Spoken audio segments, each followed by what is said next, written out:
കോൺഗ്രസ് അതിന്റെ ദയനീയമായ ചിത്രം മറ്റൊരു സംസ്ഥാനത്ത് കൂടി കാണിച്ചുകൊണ്ടിരിക്കുന്ന ഒരു ഘട്ടത്തിലാണ്. കോൺഗ്രസിന്റെ സംഘടനാ ചുമതലയുള്ള അഖിലേന്ത്യാ ജനറൽ സെക്രട്ടറി ശ്രീ KC വേണുഗോപാലിന്റെ ഒരു ഫേസ്ബുക്ക് പോസ്റ്റ് കാണാനിടയായത്.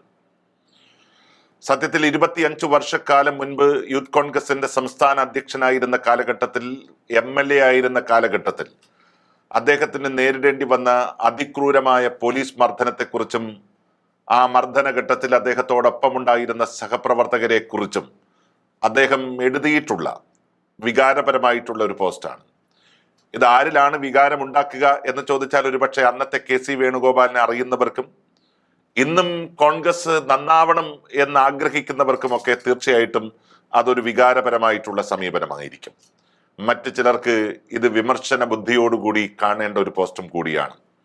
ഏതായാലും ഞാൻ ആ പോസ്റ്റിലേക്ക് ആദ്യം തന്നെ കടന്നു പോകാം. ഓർമ്മകളിൽ രക്തത്തിന്റെ മണമുള്ളൊരു ദിനമാണ്. എണ്ണമറ്റ ലാത്തിയടികൾ കൊണ്ട് ശരീരം മരവിച്ച ദിനം. 25 വർഷങ്ങൾ പിന്നോട്ട് പോവുകയാണ് മനസ്സ്. മറക്കാൻ കഴിയാത്ത പോലീസ് ക്രൂരതയുടെ 25ാം വാർഷികമാണിന്ന്. സാമൂഹ്യ പരിഷ്കർത്താവും കേരളത്തിന്റെ മുൻ മുഖ്യമന്ത്രിയുമായ R ശങ്കറിന്റെ നേതൃത്വത്തിൽ രൂപീകരിച്ച SN കോളേജ് കൊല്ലം ജില്ലയുടെ വിദ്യാഭ്യാസ ചരിത്രത്തിൽ ഏറ്റവും കൂടുതൽ വിലപ്പെട്ട സംഭാവനകൾ നൽകിയ സ്ഥാപനമാണ്. കേരളത്തിന്റെ വിദ്യാഭ്യാസ ചരിത്രത്തിലെ ഒരു സുപ്രധാന നാഴികക്കല്ലായ ഈ കോളേജിന്റെ സൗഹൃദാന്തരീക്ഷം തകർക്കുക എന്നത് അക്കാലത്ത് SFIയുടെ സ്ഥിരം ഒരു കീഴ്വഴക്കമായിരുന്നു. ആ വർഷം നടന്ന കോളേജ് യൂണിയൻ തെരഞ്ഞെടുപ്പിൽ ചെയർമാനായി KSUവിന്റെ MM സജീവ് കുമാർ വിജയിച്ചിരുന്നു. എന്നാൽ ചെയർമാനെ കോളേജിൽ പ്രവേശിപ്പിക്കാനോ സത്യപ്രതിജ്ഞ ചെയ്യാനോ SFI അനുവദിച്ചില്ല. SN കോളേജിൽ അക്രമം നടത്തിയവരെ തിരിച്ചെടുക്കണമെന്നാവശ്യപ്പെട്ട് SFI തുടർച്ചയായി നടത്തിയ സമരത്തിൽ പ്രിൻസിപ്പലിനെ അവർ ബന്ദിയാക്കി.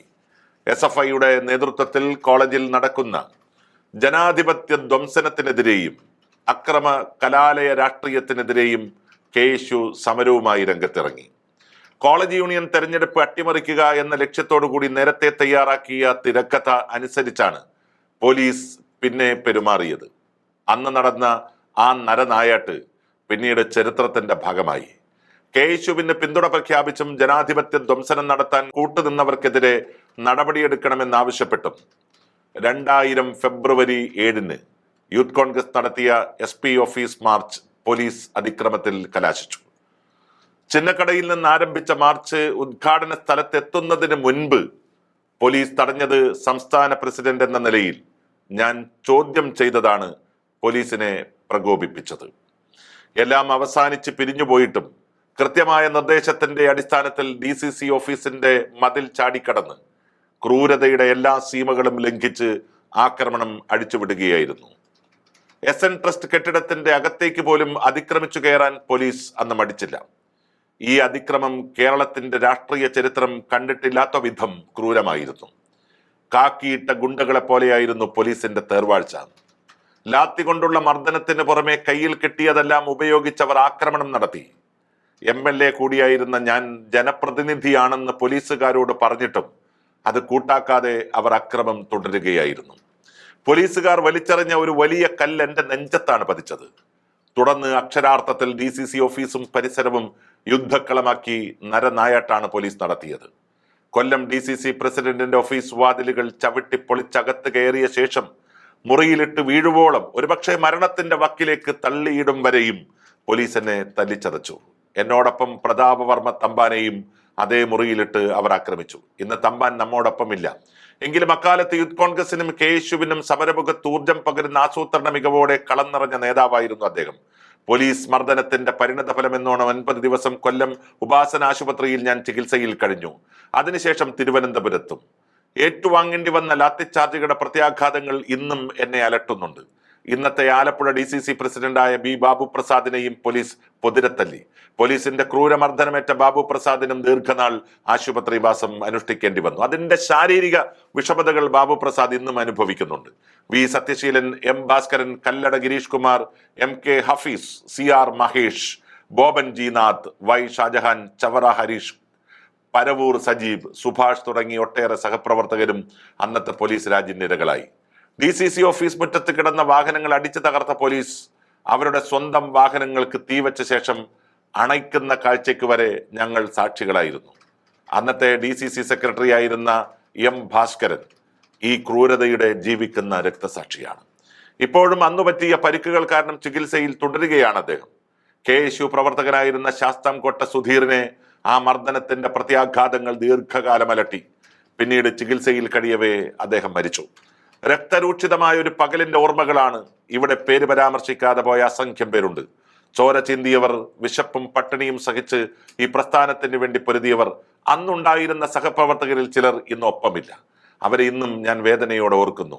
ഉള്ളവരാരും അന്നത്തെ മൃഗീയതയുടെ ഓർമ്മകൾ മറക്കാനിടയില്ല. ഭരണകൂട ഭീകരതയ്ക്കെതിരായ പ്രവർത്തനങ്ങൾക്ക്, എൻ്റെ രാഷ്ട്രീയ പ്രവർത്തനത്തിന് ഇന്നും കരുത്തു പകരുന്നതാണ് ഈ ഓർമ്മകൾ ഓരോന്നും. ഇത്തരം 10,000-കണക്കിന് പേരുടെ ചോര കൊണ്ട് ശക്തിപ്പെട്ട പ്രസ്ഥാനമാണ് യൂത്ത് കോൺഗ്രസ്. ഇനിയും തിരുത്തൽ ശക്തിയായി ഇന്ത്യയുടെ രാഷ്ട്രീയ ഭൂമികയിൽ ശക്തിയുക്തം അത് തുടരുക തന്നെ ചെയ്യും എന്നാണ് KCയുടെ ഫേസ്ബുക്ക് ഇത്രയും കാര്യങ്ങൾ പറഞ്ഞുകൊണ്ടാണ് അവസാനിപ്പിക്കുന്നത്. അവസാനിപ്പിക്കുന്ന ഭാഗത്തു മാത്രമേ അഭിപ്രായ വ്യത്യാസമുള്ളൂ. തിരുത്തൽ ശക്തിയായി യൂത്ത് കോൺഗ്രസ് മാറണം, ഇന്ത്യയുടെ രാഷ്ട്രീയ ഭൂമികയിൽ ശക്തിയുക്തം അത് തുടരുക തന്നെ ചെയ്യണം എന്നുള്ള അങ്ങയുടെ പ്രതീക്ഷ, ആ പ്രതീക്ഷയ്ക്ക് ഘടകവിരുദ്ധമായിട്ടുള്ള പ്രവർത്തനങ്ങളാണ് യഥാർത്ഥത്തിൽ ഇപ്പോൾ നടന്നു വരുന്നത്. കേരളത്തിൽ ഒരു കൂട്ടം നേതാക്കന്മാർ ഈ പാർട്ടിയെ ഹൈജാക്ക് ചെയ്തിരിക്കുന്നു. ആ നേതാക്കന്മാരെ നിലക്ക് നിർത്താൻ വേണ്ടി പോലും കഴിയാത്ത രീതിയിൽ യഥാർത്ഥത്തിൽ കോൺഗ്രസ് മാറിയിരിക്കുന്നു, കോൺഗ്രസിന്റെ നേതൃത്വം മാറിയിരിക്കുന്നു. ഞാൻ എന്തു പറഞ്ഞാലും എനിക്കെതിരെ നടപടിയെടുക്കാൻ ധൈര്യമുള്ള ഒറ്റ നേതാവ് പോലും കോൺഗ്രസിലില്ല. കാരണം അവരുടെ ജാതകം എൻ്റെ കയ്യിലുണ്ട് എന്ന് പറയുന്ന രാജ്മോഹൻ ഉണ്ണിത്താനെ പോലുള്ള ആളുകൾ കളം നിറഞ്ഞാടുകയാണ് കേരളത്തിലെ കോൺഗ്രസിനെ സംഘർഷഭരിതമാക്കാൻ. ആ ഇടങ്ങളിലെല്ലാം അവരുടെ ഹൃദയത്തുടിപ്പുകൾ ഒപ്പിയെടുത്ത് കൂടെ നിൽക്കുന്ന അങ്ങയ്ക്ക് ഈ പൂർവ്വകാല ഓർമ്മകൾ പങ്കുവയ്ക്കാൻ സാധിച്ചതെങ്കിലും വലിയ കാര്യമായിട്ട് തന്നെയാണ് കാണുന്നത്. ഇതിനകത്ത് ദീർഘകാലം ചികിത്സയിൽ കഴിഞ്ഞ് മരണപ്പെട്ടു പോയ ഒരു വ്യക്തിയെക്കുറിച്ച് അങ്ങ് സൂചിപ്പിച്ചു. അദ്ദേഹം ചികിത്സയിൽ കഴിഞ്ഞ കാലഘട്ടത്തിൽ ശ്രീ VM സുധീരൻ ഞങ്ങളെല്ലാം വിളിച്ച് സഹായം അഭ്യർത്ഥിച്ച ഒരു കാര്യം ഇപ്പോഴും ഓർമ്മിക്കുകയാണ്. ഒരു കാലഘട്ടത്തിൽ ഈ പ്രസ്ഥാനത്തിന് വേണ്ടി മഹിതമായ പോരാട്ടം നടത്തിയ നിരവധി ആളുകൾ ഇത്തരം കാടിളക്കി നടക്കുന്ന കൊമ്പന്മാർക്കിടയിൽ നിന്ന് ഞെരിപിരി കൊള്ളുകയാണ്. ഈ പാർട്ടിയെ യഥാർത്ഥത്തിൽ സ്നേഹിച്ചവർ, ഈ പാർട്ടിയെ വിട്ടുമാറാത്ത സ്നേഹമായി കൊണ്ടു നടക്കുന്നവർ, അവരെ ഇത്തരം അധികാര കേന്ദ്രങ്ങൾ നഷ്ടപ്പെടുത്തിക്കൊണ്ടേയിരിക്കുകയാണ്. അങ്ങ് ഈ പാർട്ടിയുടെ ഏറ്റവും ഔന്നിത്യത്തിൽ നിൽക്കുന്ന ഒരു നേതാവ് എന്ന രീതിയിൽ പറയട്ടെ, കേരളത്തിലെ കൊച്ചു രാഷ്ട്രീയ ഗ്രൂപ്പുകൾക്ക് അതീതമായി ഈ പാർട്ടിയെ രക്ഷിക്കാനും യഥാർത്ഥ രാഷ്ട്രീയ പ്രവർത്തന മേഖലയിൽ പ്രവർത്തിക്കുന്നവരെ ചേർത്ത് നിർത്താനും കഴിയുന്ന ഒരു പുതിയ ശൈലിക്ക് കേരളത്തിൽ തുടക്കം കുറിച്ചില്ല എങ്കിൽ അപകടകരമായിരിക്കുന്ന ഒരു ഭാവി കോൺഗ്രസിനെ വീണ്ടും കാത്തു നിൽക്കും. അത് ബാക്കിയുള്ള സംസ്ഥാനങ്ങളിലൊന്നായ ഈ കേരളത്തിലും.